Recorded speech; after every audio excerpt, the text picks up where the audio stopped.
বিশ্ব সংবাদে আপনাদের স্বাগত। জানিয়ে দিব আন্তর্জাতিক গণমাধ্যমে প্রকাশিত সবশেষ আপডেট সংবাদ। বিশ্বজুড়েই চলছে উত্তেজনা। একদিকে ইউক্রেন রাশিয়া, অন্যদিকে ইহুদিবাদী ইসরায়েল এবং ফিলিস্তিন। এবার সেই যুদ্ধে জড়িয়ে গেছে ইরানও। ইরানের এক হামলাতেই দোরের উপরে পশ্চিমারা। এরপরেই জানাবো ইসরায়েল ও পশ্চিমাদের প্রতি হুঁশিয়ারি ইরানের রেড লাইন ক্রস করবেন না, তাহলে ভয়াবহ পরিণতি ভোগ করতে হবে। আরো জানাবো মার্কিন এবিসি নিউজের তথ্য, ইসরায়েলের দুটি বিমান ঘাঁটিতে আঘাত হেনেছে ইরানের ক্ষেপণাস্ত্র। ইসরায়েলি হামলার বিষয়ে একটি শব্দ উচ্চারণ না করলেও এবার মুখ খুলেছেন ইরানের সর্বোচ্চ নেতা খামেনি। তিনি বলেছেন, গোটা বিশ্বকেই স্পষ্ট বার্তা পাঠিয়ে বলেছেন, জেরুজালেম থাকবে মুসলিমদের হাতে, সেখানে হবে বিজয় উৎসব। সবশেষ জানাবো ইরান ইসরায়েলের প্রতিদ্বন্দ্বিতায় নতুন মোড় নিয়েছে বিশ্বজুড়ে। বিস্তারিত সংবাদে জানিয়ে দেব যা যা হতে পারে এখন। শিরোনামগুলো শুনছিলেন, এবারে বিস্তারিত। আজকের সংবাদ সম্পর্কে আপনার মূল্যবান মতামত লিখে জানান। জানিয়ে দিন কোন স্থান থেকে এই সংবাদ শুনছেন অথবা দেখছেন। ভিডিওটি ভালো লাগলে লাইক, কমেন্ট, শেয়ার করে পরবর্তী আপডেট সংবাদ পেতে চ্যানেলটি সাবস্ক্রাইব করে পাশে থাকা বেল বাটনে প্রেস করুন। ইরানের এক হামলাতেই দোরের ওপরে পশ্চিমারা। ইসরায়েলের মাটিতে ইরানের বিরচিত হামলার পর বিশ্বজুড়েই এখন বিরাজ করছে টান টান উত্তেজনা। সবাই নড়েচড়ে বসেছে। ইরানের বজ্রকঠিন দৃঢ়তায় ভয় পেয়ে গেছে ইসরায়েলের প্রধান দোসর সহ পশ্চিমা মিত্ররা। সবাই মিলে ইসরায়েলের কট্টরপন্থী প্রধানমন্ত্রী বেঞ্জামিন নেতানিয়াহুকে শান্ত থাকার আহ্বান জানাচ্ছেন। প্রতিশোধ নিতে ইরানে হামলা না চালানোর কথা বলছে আমেরিকা ও তাবেদার দেশগুলো। শনিবার রাতে ইসরায়েলি ভূখণ্ড লক্ষ্য করে ইরানের নজিরবিহীন ড্রোন ও মিসাইল হামলার পর উভয় পক্ষেই চলছে নানা হিসাব নিকাশ। ইসরায়েলের দাবি, ইরানের ছোড়া ৩০০ ড্রোন ও মিসাইলের প্রায় সবগুলোকেই আকাশেই নিশ্চিহ্ন করা হয়েছে। অন্যদিকে ইরানের দাবি, হামলায় তাদের সবগুলো লক্ষ্যই পূরণ হয়েছে। এর মধ্যে সবচেয়ে বড় হল ইসরায়েলের প্রতিরক্ষা ব্যবস্থা সম্পর্কে ধারণা পেয়ে ফেলা। ইরানের তুলনায় ইসরায়েল একটি ছোট ভূখণ্ড হলেও আমেরিকা ও পশ্চিমাদের উদার সহায়তা বিশ্বের শীর্ষ ২০ সমরশক্তির একটি দেশ। অন্যদিকে ইরানও কম যায় না। সমরশক্তিতে এই তালিকায় ইসরায়েলের চেয়ে ৩ ধাপ এগিয়ে রয়েছে খামেনির দেশ। ইরান মিসাইল ও ড্রোন তৈরিতে প্রচুর বিনিয়োগ করেছে। এসবের বিশাল এক ভান্ডার গড়েছে ইরান। সেই সঙ্গে গড়ে তুলেছে হিজবুল্লাহ ও হুতির মতো প্রক্সি বাহিনী। ইসরায়েলের চেয়ে শুধুমাত্র একটি দিকে পিছিয়ে আছে ইরান, আর সেটি হলো যুদ্ধবিমান ও আধুনিক আকাশ প্রতিরক্ষা ব্যবস্থা। তবে এই ঘাটতি পূরণে রাশিয়া কাজ করছে বলে ধরা হয়। ইউক্রেন যুদ্ধে রাশিয়াকে শাহেদ ড্রোন দেওয়ার পর ক্রেমলিনকে ইরানের আকাশ প্রতিরক্ষা ব্যবস্থাকে জোরদার করার প্রতিশ্রুতি দিয়েছে। অন্যদিকে ইসরায়েলকে বিশ্বের অন্যতম সেরা বিমান বাহিনীতে পরিণত করে দিয়েছে আমেরিকা। ইসরায়েল যেমন ইরানি হামলার জবাব দিতে মরিয়া, তেমনি তেল আবিব ও পশ্চিমাদের প্রতি কঠোর হুঁশিয়ারি বার্তা পাঠিয়েছে তেহরান। বলেছে, দামেস্কে ইরানি কনসুলেটে হামলার প্রতিশোধ নেওয়া হয়েছে, ফলে সেটির এখানেই শেষ। কিন্তু ইসরায়েল যদি আবারও ইরানি স্বার্থে আঘাত করে, তাহলে আরো ১০ গুণ হামলার জন্য যেন প্রস্তুত থাকে ইসরায়েল। আর এমন সব হামলাগুলোর জন্য ইসরায়েলকে অনুতাপ করতে হবে। ইসরায়েলের সব কুকর্মের সঙ্গী ও সমর্থক আমেরিকাকেও আলাদা করে বার্তা পাঠিয়েছে ইরান। বলেছে, কোনো ধরনের প্রতিক্রিয়ার অর্থই হবে মধ্যপ্রাচ্য মার্কিন স্বার্থকে তেহরানের লক্ষ্যবস্তুতে পরিণত করা। এমন কথা শুনে বাইডেনের ঘাম ছুটে গেছে। নেতানিয়াহুকে সোজা জানিয়ে দিয়েছে যে যা খুশি করো, কিন্তু ইরানের কিছু করলে আমরা নেই। ইরান সংশ্লিষ্ট কোনো আক্রমণে পাশে পাওয়া যাবে না আমেরিকাকে।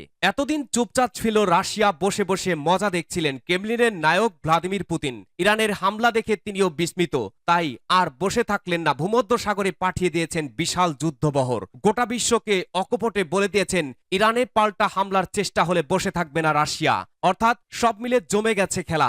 এখন শুধু বাকি চীনের প্রতিক্রিয়া, তাহলেই নিশ্চিত হয়ে যাবে দুই পরশক্তি ও অক্ষশক্তি। শনিবারের হামলা নিয়ে ইরানের সশস্ত্র বাহিনীর প্রধান মেজর জেনারেল মোহাম্মদ বাগেরি বলেন, তারা কোনো বেসামরিক ও অর্থনৈতিক লক্ষ্যবস্তুতে হামলা করেনি। তাদের হামলা ছিল সামরিক স্থাপনা লক্ষ্য করে, সেই সব স্থাপনা যেখান থেকে দামেস্কে হামলা চালিয়েছিল ইসরায়েলের বিমান বাহিনী। হেরমন পার্বত্য ও নেগেব মরুভূমির যেসব ঘাঁটিতে থেকে যুদ্ধ বিমান উড়ে গেছে, সেগুলো অকার্যকর করা হয়েছে। জেনারেল বাগেরি জানান, ইসরায়েল কোনো ধরনের প্রতিক্রিয়া দেখালে চরম পরিণতি ভোগ করতে হবে। তবে ইসরায়েল যদি পাল্টা আক্রমণ না চালায়, তবে ইসরায়েলে আর কোনো হামলা করবে না, এমনটাই পরিকল্পনা তেহরানের। আর জাতিসংঘের নিরাপত্তা পরিষদকে ইরান সাফ জানিয়ে দিয়েছে, খুব স্বাভাবিকভাবেই তাদের আত্মরক্ষার অধিকার রয়েছে, আর হামলার মধ্য দিয়ে ইরান সেই অধিকারই রক্ষা করেছে। ইসরায়েল ও পশ্চিমাদের আবারও হুঁশিয়ারি ইরানের রেড লাইন ক্রস করবেন না। ইসলামী প্রজাতন্ত্র ইরানের সশস্ত্র বাহিনীর মুখপাত্র ব্রিগেডিয়ার জেনারেল আবুল ফাজল শেকারচি বলেছেন, ইহুদিবাদী ইসরায়েল এবং পশ্চিমা দেশগুলোর প্রতি হুঁশিয়ারি উচ্চারণ করে আপনারা কখনোই ইরানের রেড লাইনকে ক্রস করার চেষ্টা করবেন না। তিনি গতকাল সোমবার বলেন, আমরা আমেরিকা, ব্রিটেন, ফ্রান্স এবং জার্মানির রাষ্ট্রপ্রধানদের স্মরণ করিয়ে দিতে চাই যে মৃতপ্রায় দুর্বৃত্ত, জঙ্গলি, সন্ত্রাসী এবং শিশু হত্যাকারী ইসরায়েলকে যেন এসব দেশ সমর্থন দেয়া বন্ধ করে। তিনি বলেন, ইসলামী প্রজাতন্ত্র ইরান প্রমাণ করেছে যে তাদের যুদ্ধের আকাঙ্ক্ষা নেই এবং বিস্তৃত অঞ্চলে যুদ্ধ ছড়িয়ে পড়ুক ইরান তা কখনোই চায় না।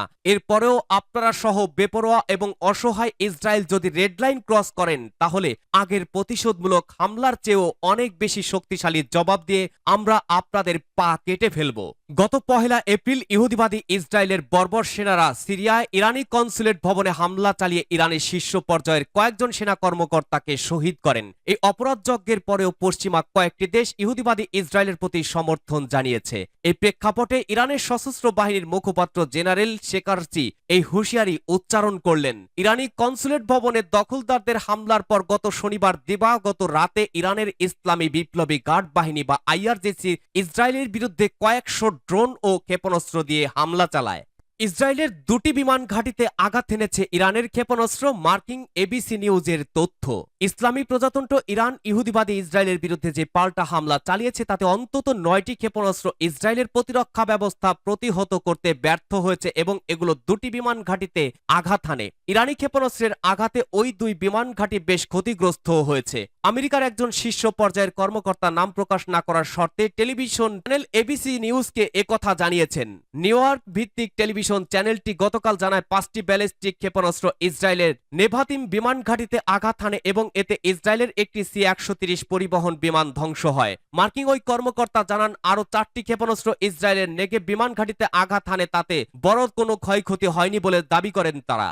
এবার মুখ খুললেন ইরানের সর্বোচ্চ নেতা খামেনি। তবে ইসরায়েলের ভূখণ্ডে প্রথমবারের মতো হামলা চালানোর পর অবশেষে মুখ খুললেন ইরানের সর্বোচ্চ ধর্মীয় নেতা আয়াতুল্লাহ আলী খামেনি। হামলার বিষয়ে একটি শব্দ উচ্চারণ না করলেও তিনি গোটা বিশ্বকে স্পষ্ট বার্তা পাঠিয়েছেন। বলেছেন, জেরুজালেম থাকবে মুসলিমদের হাতেই, সেখানে হবে বিজয় উৎসব। সোমবার মাইক্রো ব্লগিং সাইট এক্সে এক ভিডিও প্রচার করে হিব্রু ভাষায় কথাগুলো বলেন আয়াতুল্লাহ খামেনি। ভিডিওতে দেখা যায় ইসরায়েলে হামলা করেছে ইরান, তা প্রতিহত করতে প্রতিরক্ষা ব্যবস্থা সবকিছুই ব্যবহার করেছে ইসরায়েল। জেরুজালেমের আকাশে দেখা গেছে এই হামলা। সেই বার্তায় ইরানের সর্বোচ্চ নেতা আয়াতুল্লাহ খামেনি বলেছেন, আল কুদস জেরুজালেম মুসলমানদের হাতেই থাকবে এবং সারা বিশ্ব এই স্বাধীনতা উদযাপন করবে। উল্লেখ্য, আল আকসাকে মুসলমানদের 3য় পবিত্রতম জায়গা হিসেবেই গণ্য করা হয়, তবে দখলদার ইসরায়েলি সৈন্যদের দ্বারা অবরুদ্ধ অবস্থায় রয়েছে সেই জায়গাটি। এর আগে গেল জানুয়ারিতে এক বার্তায় আয়াতুল্লাহ খামেনি হিব্রু ভাষায় গাজা যুদ্ধের কথা উল্লেখ করে বলেন, জায়নবাদী সত্তার অপরাধ ভুলে যাওয়া হবে না।